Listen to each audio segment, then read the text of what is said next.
Assalamualaikum warahmatullahi wabarakatuh. Senang sekali saya Adiuta Sandra Wilasita dengan NIM 142250360 yang pada kesempatan kali ini saya akan memaparkan terkait dengan analisis saya pada study case yang diberikan sebagai salah satu pemenuhan ujian tengah semester bisnis digital. Baik, pada kali ini saya akan mengolah ataupun menganalisis lebih jauh terkait dengan sebuah platform yang berjudul Explore Nusantara. Dalam kesempatan kali ini, saya menamai presentasi kali ini dengan slogan sebagai branding baru dari platform Explore Nusantara ini. Di mana branding baru yang saya bangun adalah Trusted Local Experience Platform. Kita langsung masuk pada study case yang saya pilih, yaitu adalah study case pada nomor 3 lebih tepatnya, di mana secara umum study case ini memaparkan masalah terkait dengan sebuah platform bernama Explore Nusantara. Cuma di sini yang dipaparkan adalah masalahnya setelah berjalan beberapa bulan, lebih tepatnya 6 bulan, bisnis mengalami masalah nih, bahwasannya traffic-nya itu tinggi, tapi tingkat konversi dari pengguna atau user itu sangatlah rendah. Artinya, banyak sekali pengguna-pengguna yang tidak melakukan pembayaran atau pemesanan melalui platform tersebut. Nah, ini menjadi suatu masalah yang sangat kompleks, karena di sini Explore Nusantara berdiri sebagai platform bisnis digital, dimana kalau tidak ada konversi dari pengguna, artinya tidak ada income yang datang, yang pada akhirnya platform ini akan menjadi sia-sia dan tidak memberikan dampak atau impact yang cukup baik bagi UMKM, sehingga apa yang menjadi cita-citanya itu tidak dapat terwujud. Kemudian dari masalah yang ada, saya mendapatkan beberapa analisis yang kemudian saya tuangkan dalam presentasi atau pemaparan kali ini, yang diawali dengan problem analysis. Saya mendapatkan analisis masalah di mana ada dua sisi yang menjadi titik permasalahan utama dari sudut pandang user. Akar masalahnya itu sebenarnya terletak pada listing ya, atau banyaknya UMKM yang mereka itu fotonya atau mungkin spesifikasinya itu tidak sesuai dengan kenyataan, yang kemudian ditambah lagi dengan review-review palsu yang mungkin mereka tidak memberikan representasi yang sebenarnya, kayak gitu. Kemudian yang kedua, terkait dengan proses booking yang tidak efisien. Mereka sangat khawatir dengan sistem pembayarannya, apakah itu valid atau tidak. Kemudian mereka merasa pembayaran ini aman atau tidak, itu masih dalam batas ragu-ragu, sehingga ini yang menyebabkan dampaknya konsumen atau user itu gagal atau melakukan penundaan pemesanan, seperti itu. Kemudian kepercayaan pada platform Explore Nusantara itu juga sangat rendah. Karena kepercayaannya rendah, kemudian dia sama sekali tidak melakukan transaksi ataupun pemesanan. Ya mungkin ini tadi yang menyebabkan kenapa trafficnya tinggi tapi konversinya sangat rendah. Ya mungkin penyebab utamanya adalah kurangnya kepercayaan terhadap platform ini. Ya kemudian ada solusi yang bisa dicapai ya. Yang pertama itu ada verifikasi pengguna sebelum menggunakan pemesanan di aplikasi Explore Nusantara. Kenapa perlu verifikasi terlebih dahulu? Mereka akan semakin merasa yakin apabila dari platform itu sudah memperhatikan data diri dari pemesan, kemudian data diri dari UMKM, yang pada akhirnya itu mereka percaya, bahwa Explore Nusantara itu betul-betul sebagai platform yang menyediakan fasilitas bagi kami untuk bisa memesan atau menghubungkan kami kepada UMKM tersebut. Kemudian yang kedua, itu juga check and balance antara konsumen dan juga UMKM, di mana verifikasi yang nantinya mereka punya akun masing-masing, dan dari masing-masing itu nanti mereka bisa menjalankan perannya, mulai dari user nanti bisa memesan, kemudian dari UMKM itu juga bisa memantau ya pesanan dari user itu seperti apa. Nah ini sehingga terjadi check and balance seperti itu, sehingga tidak ada yang namanya selip orderan atau mungkin reject orderan yang mungkin tidak sinkron antara UMKM maupun dari sisi user. Tapi kemudian kita bergeser pada masalah sisi UMKM-nya. Apa sih yang menjadi akar permasalahan utama dari UMKM itu? Mereka itu merasa bahwa penggunaan platform Explore Nusantara itu menyulitkan mereka untuk bisa mengelola akun justru. Ini menjadi salah satu permasalahan yang aneh menurut saya, karena seharusnya dari Explore Nusantara sendiri mereka sudah melakukan designing, riset UI UX yang user friendly ya istilahnya, baik dari sisi penyedia jasa ataupun dari pengguna seperti itu. Sehingga dampaknya apa? Dampak yang diterima di UMKM itu, mereka merasa kesulitan ini mempengaruhi promosi mereka di Explore Nusantara, di platform ini, sehingga user retention mereka itu sangatlah rendah. Yang tadi dihubungkan ya dengan sisi user, kalau kita apple to apple, karena mereka gagal memesan atau tidak memesan sama sekali, yang akhirnya user retentionnya itu rendah di sisi UMKM. Nah, muncullah solusi pada sisi UMKM. Apa sih solusinya? Yang pertama tentu perbaikan terkait UI UX dan penyederhanaan proses booking. Kemudian yang kedua, mereka juga harus memperbaiki lagi, mengimprove lagi terkait dengan payment gateway-nya. Karena tadi ya, masalah yang muncul di user itu apple to apple, mereka juga khawatir terkait dengan pembayarannya apakah itu valid atau tidak. Jadi dari sisi UMKM pun mereka harus mendapatkan kepastian apakah uang itu akan sampai kepada mereka dengan utuh, dengan baik, dan mereka bisa menarik uang itu ya dari platform ini, seperti itu. Sehingga dibutuhkan pihak ketiga yang nanti akan mengurusi terkait dengan payment gateway-nya. Lalu apa sih hal yang akan saya bawa sebagai nilai atau value baru sebagai new positioning dari Explore Nusantara sendiri, yaitu adalah Trusted Local Experience Platform. Nah, ini menjadi jawaban bagi kita semua. Explore Nusantara siap menjadi platform local experience terbaik dan terpercaya, di mana kita akan mengusung kinerja atau mengusung sebuah visi misi, be prepared, explore, and get experience.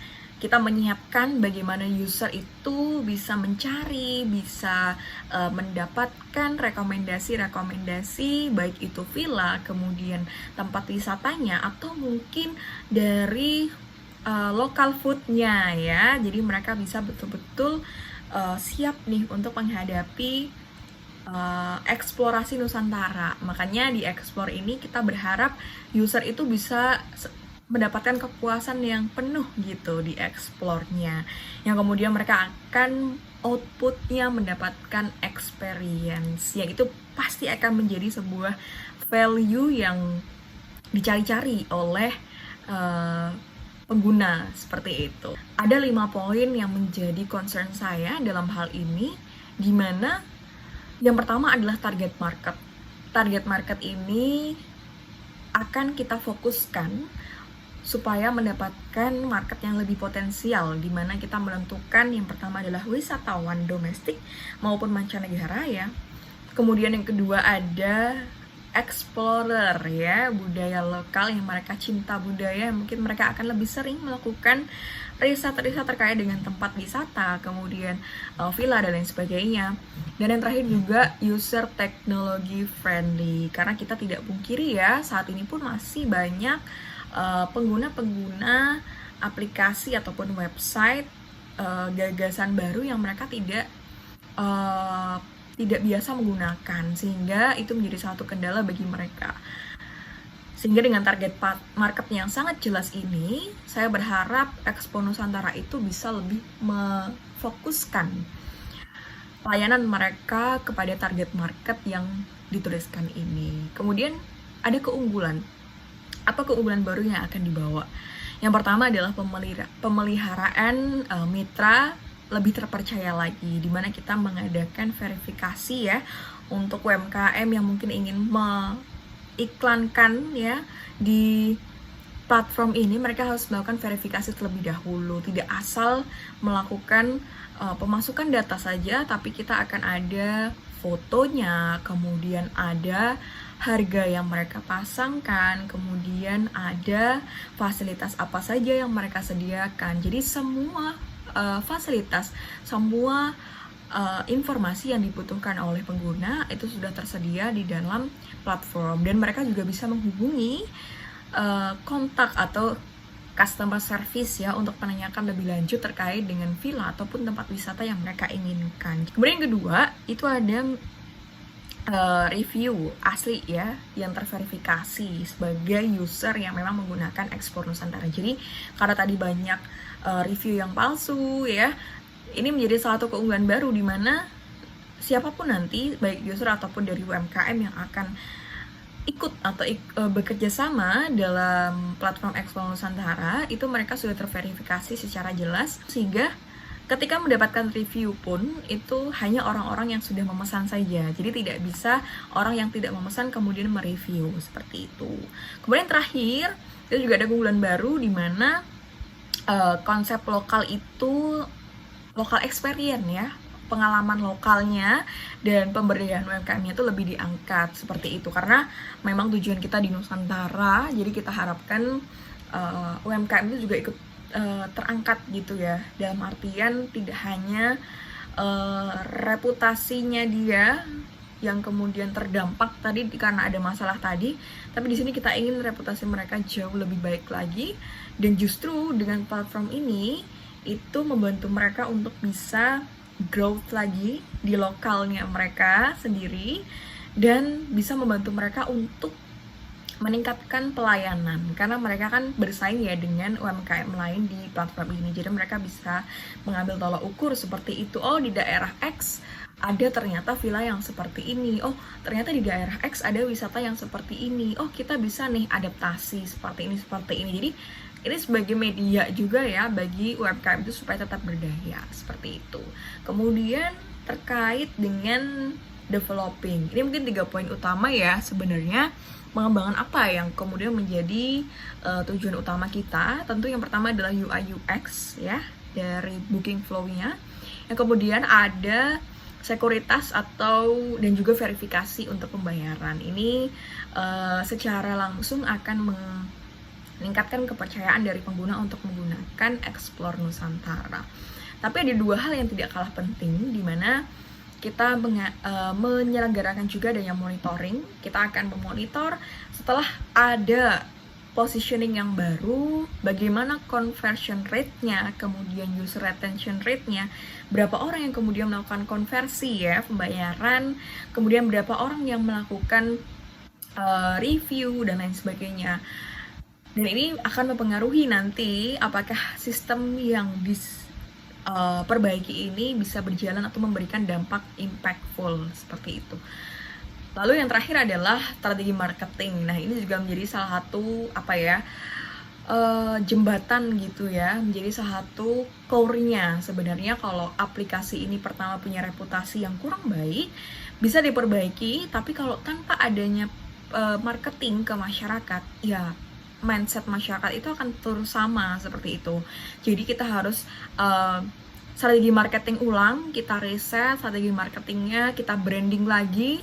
Dengan apa? Kita memperlihatkan testimoni dari pelanggan, kemudian misalnya kita bangun juga sosial media mulai dari Instagram, TikTok, kemudian YouTube misalnya, yang mereka tuh bisa menunjukkan aktivitas-aktivitas yang real dari UMKM yang bergabung dengan kita. Jadi kita bisa review misalnya villanya seperti apa, kemudian desa wisatanya itu ada kegiatan apa, budayanya, dan lain-lain. Jadi kita benar-benar menunjukkan nih bahwa oh betul, melalui Explore Nusantara itu kita bisa mengakses fasilitas ini yang bisa mereka booking seperti itu.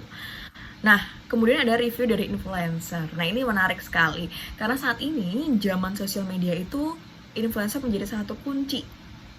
Konten yang viral biasanya mengundang ketertarikan nih pada masyarakat. Mereka pengen cobain, mereka pengen ikut juga berpartisipasi. Makanya influencer ini menjadi salah satu bantuan bagi Explore Nusantara untuk memperbaiki cerita mereka setelah mereka memperbarui positioning mereka kayak gitu. Nah, kemudian lanjut juga kita ada campaign digital, ini lebih kepada penyusunan feeds ya di Instagram ataupun di TikTok secara konsisten supaya pengguna itu tetap bisa memantau bagaimana aktivitas dari Explore Nusantara, apakah aktif setiap hari atau tidak. Itu sangat mempengaruhi keinginan pengguna untuk menggunakan platform itu, karena mereka jadi percaya, oh ternyata akunnya aktif setiap hari ya, berarti mereka ada aktivitas, berarti ada pemesanan, sehingga itu meningkatkan juga atau mengembalikan kepercayaan mereka terhadap platform Explore Nusantara. Nah, yang terakhir, ini juga tadi sudah saya sebutkan sedikit di awal, itu ada konten tentang aktivitas UMKM. Jadi kita liput bagaimana behind the scene-nya, bagaimana mereka menyiapkan pesanan untuk pelanggan, kemudian misalnya ada pesta-pesta budaya mereka persiapkan seperti apa, atau mungkin sekecil aktivitas mereka room tour atau mungkin desa tour seperti itu ya. Jadi mereka bisa merasakan, oh besok kalau misalnya saya memesan paket misalnya wisata budaya ke daerah Lombok gitu ya, ada apa saja aktivitas yang bisa saya lakukan, kemudian villa tempat penginapannya seperti apa, itu benar-benar ditunjukkan supaya pengguna itu merasa, oh ini beneran nih, oh emang sudah tertata dengan rapi dan saya siap untuk bisa mengunjungi ke sana, seperti itu. Jadi harapannya dengan positioning yang baru ini bisa memperbaiki citra Explore Nusantara dan meningkatkan kepercayaan dari masyarakat itu sendiri. Nah, selanjutnya untuk rancangan dari UI UX, kita akan demokan penggunaan rancangan UI UX untuk mulai dari verifikasi pengguna, kemudian nanti masuk ke dalam platform kita bisa melihat rekomendasi villa di sekitarnya, kemudian kita juga bisa melihat harganya berapa, reviewnya berapa, kita bisa memesan dengan mekanisme payment ya, yang nanti akan saya jelaskan seperti apa. Kemudian kita juga bisa memberikan review setelah kita menggunakan jasa tersebut, seperti itu. Nah, ini adalah demo penggunaan UI UX dari Explore Nusantara.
Nah, selanjutnya kita masuk ke dalam payment system. Payment system ini merupakan rancangan yang saya buat untuk membuat pelanggan itu lebih nyaman bertransaksi ya.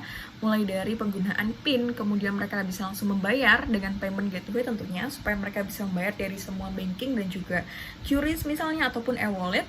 Dan kemudian payment mereka akan diproses seperti itu. Jadi untuk payment gateway sendiri, kita bisa bekerja sama dengan pihak ketiga payment gateway itu seperti Midtrans, yang mereka atau Sendit, atau yang pada akhirnya mereka itu mengelola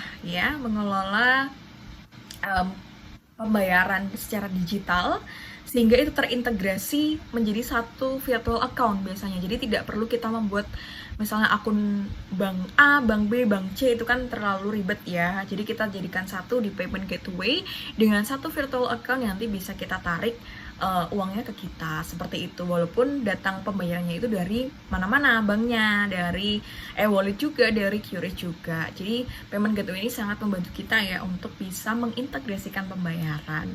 Nah, sehingga saya tambahkan sistem di sini, yaitu service system. Ketika tadi dari pembayaran user itu masuk, akan diterima oleh UMKM. Setelah diterima oleh UMKM, mereka akan confirm nih, apakah tempat yang mereka pesan itu available di tanggal sekian dan lain sekian. Dan memang nanti ada pemilihan, sebaiknya memang dari UMKM ini memiliki kebijakan ya, bahwasannya ketika itu sudah di booking di tanggal tersebut, mereka sudah tidak bisa memesan lagi dari user yang lain, seperti itu. Setelah konfirmasi pemesanan, mereka akan menyiapkan, misalnya mereka pesan di hari Sabtu dan Minggu, mereka akan menyiapkan lebih dahulu di hari Jumatnya, yang kemudian mereka siapkan kebutuhan-kebutuhan. Kalau misalkan mereka memesan paket budaya, tour budaya juga, mereka juga bisa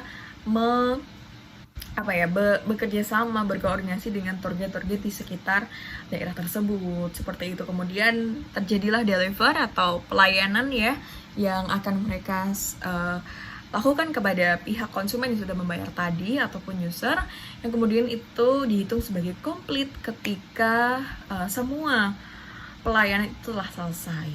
Nah, selanjutnya ini adalah onboarding strategi. Dimana onboarding strategi yang akan dilakukan adalah yang pertama dari sisi user, itu mereka akan melakukan registrasi akun dengan lebih mudah.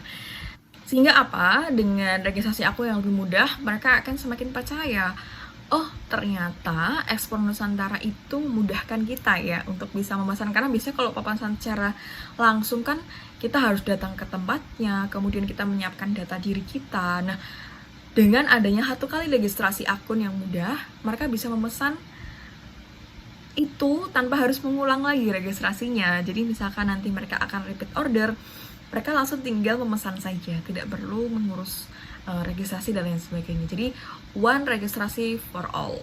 Kemudian yang kedua adalah verifikasi user dari platform. Setelah mereka melakukan registrasi, mereka juga nanti akan mendapatkan verifikasi, yang artinya dari platform itu telah menyetujui atau membenarkan ya dari pihak pengguna itu bahwa akunnya sudah aktif. Lalu kemudian ada konfirmasi registrasi itu berhasil, yang kemudian nanti dari pengguna itu bisa langsung mengakses. Mereka akan tampilkan nanti rekomendasi dan juga mungkin ada promo-promo nanti first booking ya, mungkin sebagai pengguna pertama untuk bisa dapat promo nih biasanya. Kemudian kalaupun mereka akan langsung melakukan pembayaran, salah satu strategi yang akan diterapkan adalah kemudahan pembayaran tadi dengan payment gateway. Nah, yang kedua dari pihak UMKM, kita juga tadi ya dengan masalah yang ada, kita berikan solusi di mana mereka bisa mendaftarkan usaha mereka dengan mudah. Nggak perlu ribet, mereka hanya tinggal melengkapi data dirinya, kemudian melengkapi alamatnya, masukkan foto-fotonya, yaitu mereka langsung bisa selling ya, langsung bisa menjual di platform tersebut. Kemudian kedua, akan ada juga verifikasi usaha ya dari platform yang tadi minimalisir kalau misalnya ada UMKM yang listingnya palsu gitu ya, supaya ini betul-betul terverifikasi bahwa yang terdaftar di sini adalah UMKM yang betul-betul memiliki layanan secara nyata, seperti itu. Kemudian ada batch verifikasi yang nanti bisa dilihat oleh user atau pengguna. Oh, ternyata setelah ada batch verifikasi ini akan meningkatkan kepercayaan mereka terhadap UMKM tersebut, bahwasanya UMKM itu memang benar-benar ada bentuknya seperti itu. Nah, setelah dapat batch verifikasi, mereka juga akan bisa menggunakan dashboard. Nanti mereka bisa memantau pendapatan mereka di bulan tersebut berapa, kemudian siapa saja yang memesan, kemudian memesan orderan, menerima dan lain sebagainya. Mereka bisa cek di situ. Jadi ada dua tipe ya, UMKM dan juga dari user, seperti itu. Nah, lalu kemudian kita juga akan ada edukasi untuk sebagai support ya bagi UMKM itu, supaya nggak terlalu asing dengan penggunaan Ekspor Nusantara. Karena tadi banyak di masalah yang dipaparkan itu banyak yang gaptek atau mungkin minim literasi digital ya. Jadi kita adakan edukasi terlebih dahulu dari tim Ekspor Nusantara untuk bisa memberikan pemahaman yang terkait dengan penggunaan aplikasi pada UMKM. Jadi memang kami berharap aplikasi ini betul-betul bisa membantu, tidak hanya menyulitkan mereka seperti itu. Terus yang terakhir, itu juga ada kemudahan untuk mendapatkan pesanan. Nah, harapannya karena mereka sudah familiar dengan penggunaan jasa ini, mereka juga akan semakin mudah untuk memasarkan, karena itu bisa dilihat oleh semua orang di dunia ya, bisa mengakses Explore Nusantara, sehingga harapannya itu juga membuka pangsa pasar mereka, yang akhirnya memperluas juga peluang banyaknya pesanan untuk masuk ke dalam UMKM mereka, seperti itu. Nah, untuk selanjutnya, ini merupakan output ya terakhir yang kita harapkan. Sebenarnya apa sih yang kemudian menjadi harapan besar kenapa Explore Nusantara ini harus diperbaiki? Karena pada akhirnya mereka akan memberikan kontribusi ya kepada negara Indonesia, di mana dengan adanya platform Explore Nusantara itu membantu kita untuk bisa mengoptimalisasi terkait dengan smart tourism dan juga digitalisasi pariwisata. Nah, ini menjadi concern yang cukup sering dibahas akhir-akhir ini ya, karena berdasarkan informasi yang saya baca pada Kementerian Pariwisata, bahwasannya banyak sekali wisatawan mancanegara yang mereka itu memilih untuk melakukan pemesanan lebih dahulu sebelum mereka datang ke Indonesia. Yang biasanya mereka sudah memesan pada platform-platform yang memang skalanya sudah besar, misalkan seperti Traveloka dan lain sebagainya. Namun di platform-platform mereka itu sebenarnya belum mencakup UMKM yang secara lokal emang mereka itu ada di daerah tersebut. Jadi dengan adanya Explore Nusantara ini, mereka bisa langsung melihat gitu ya, langsung menemukan UMKM yang ada di daerah tersebut, yang punya usaha, yang punya penyedia jasa, sehingga mereka itu tidak hanya memunculkan pengusaha-pengusaha yang mungkin dalam tanda kutip sudah besar gitu ya, mungkin bisa tampil di Traveloka seperti itu. Jadi ini juga bisa membantu kita untuk bisa optimalisasi tadi ya, biar mereka juga terbantu untuk terangkat namanya sebagai UMKM seperti itu. Kemudian yang kedua, itu adalah peningkatan akses pemasaran UMKM. Tentu tadi broader pangsa ya, karena dengan aplikasi ini kan banyak orang yang bisa mengakses, tidak hanya dari orang-orang tertentu saja. Jadi mereka bisa mendapatkan pasar yang lebih luas, yaitu meningkatkan peluang mereka untuk mendapatkan keuntungan yang lebih banyak. Sehingga apa sebenarnya harapannya, karena UMKM itu adalah penyongsong ya utama ekonomi di Indonesia, yang rata-rata mereka memiliki usaha mikro kecil menengah, yang ini harapannya bisa membantu pertumbuhan ekonomi atau economic growth yang sangat penting bagi keberlangsungan bangsa Indonesia. Harapannya ekonomi growth itu tidak hanya didukung dari sektor-sektor formal ya, akan tetapi dari sektor-sektor UMKM mereka juga bisa berkontribusi. Seperti ya kemarin saat pandemi, ketika semua sektor lesu, sektor yang utama yang paling membantu untuk bisa bangkit lagi ekonominya adalah UMKM. Jadi betapa pentingnya UMKM ini bagi bangsa Indonesia. Jadi bagaimana kita bisa memberikan akses yang lebih mudah, pangsa yang lebih luas bagi UMKM di Indonesia, supaya mereka lebih dikenal dan juga menyambarkan konsumen-konsumen yang lebih beragam lagi seperti itu. Nah, dapat kita simpulkan dalam presentasi kali ini bahwasanya Explore Nusantara ini menjadi satu platform yang sangat menjanjikan dan potensial sekali, dengan segala perbaikan ya, dengan peningkatan sistem yang ada, sehingga masyarakat itu memiliki trust atau kepercayaan tinggi terhadap penggunaan Explore Nusantara, sehingga ini bisa menjembatani kebutuhan antara wisatawan yang sangat banyak ya, selalu banyak di Indonesia, karena Indonesia adalah negara kepulauan, banyak sekali tempat wisata, banyak sekali budaya, banyak sekali suku dan lain sebagainya, itu sangat potensial untuk diekspor, sehingga ini menjadi jembatan untuk menghidupkan UMKM di berbagai wilayah di Indonesia, dan tentunya ini juga memberikan kontribusi yang nyata untuk memperkuat ekonomi dan juga mendorong pertumbuhan pariwisata secara berkelanjutan. Kalau boleh bilang, explore the beauty, experience the soul of Nusantara. Wah, Ini menjadi salah satu semangat ketika saya baca dan saya analisis, wah ternyata Ekspor Nusantara itu betul-betul bisa membantu UMKM, karena di Jogja sendiri banyak sekali UMKM, baik dari makanan lokal, kemudian oleh-oleh ya seperti itu, kemudian ada villa yang mungkin mengangkat tema rumah adat ya, seperti mungkin di Jogja itu ada joglo, limasan seperti itu, atau mungkin paket-paket untuk ekspor budaya, misalnya pergi ke keraton, kemudian membuat gerabah, atau mungkin hal-hal yang tidak pernah kita saksikan atau kita dapatkan informasi sebelumnya. Ekspor Nusantara ini bisa menjadi sebuah solusi yang tepat. Seperti itu. Terima kasih atas kesempatan yang telah diberikan kepada saya. Saya ucapkan mohon maaf apabila ada kesalahan dalam saya menyampaikan presentasi kali ini. Wassalamualaikum warahmatullahi wabarakatuh.